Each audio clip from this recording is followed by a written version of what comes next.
আসসালামু আলাইকুম গাইস। এই যে দেখেন আমার হাঁসের বাচ্চাগুলো তো আজকে 8 দিন বয়সে পড়ছে।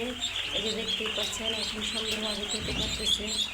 এই যে দেখেন দৌড়াদৌড়ি করতেছে, হাঁটাহাঁটি করতেছে সবাই মিলে। তো সবাই অবশ্যই আমার ভিডিওটা বেশি বেশি দেখবেন। তো আমাদের এখানে কারেন্ট নাই, মূলত আমাদের গ্রামে বেশি কারেন্ট থাকে না, আধা ঘন্টা 1 ঘন্টা কারেন্ট থাকে।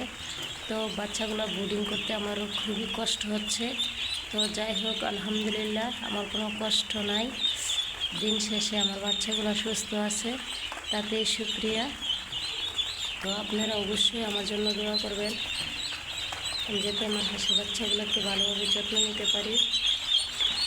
সবাই আমার ভিডিওটা বেশি বেশি দেখবেন, শেয়ার করবেন, কমেন্ট করবেন, সাবস্ক্রাইব করবেন। তো সবাই ভালো থাকবেন, সুস্থ থাকবেন। আল্লাহ হাফেজ।